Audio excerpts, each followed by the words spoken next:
ever gone somewhere and you've only stayed for a period of time? Maybe you were sojourning. And that word sojourn means to stay for a temporary time.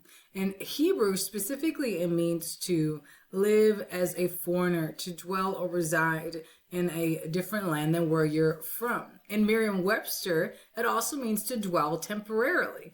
And we've been studying the book of Ruth. Today we're going to read a few more verses of that, but we're going to review quickly here first. So Naomi and her husband and her two sons are sojourning, or the plan is for them to stay temporarily in the land of Moab because there's a famine in the land of Canaan. But her husband Elimelech dies.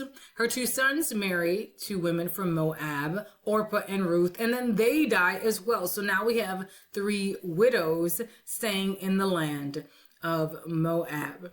So let's take a look at Ruth 1, verses 6 through 10. Then she arose with her daughters, meaning Ruth, her daughters-in-law, that she might return from the country of Moab, for she had heard in the country of Moab that the Lord had visited his people by giving them bread. Therefore she went out from the place where she was, and her two daughters-in-law with her, and they went on the way to return to the land of Judah. And Naomi said to her two daughters-in-law, Go, return each to her mother's house. The Lord deal kindly with you as you have dealt with the dead and with me. The Lord grant you may rest, that you may find rest, each in the house of her husband. So she kissed them, and they lifted up their voices and wept. And they said to her, Surely we will return with you to your people. And we know that Ruth only is going to return with her, but that's for a later time. So let's talk about this temporary stay.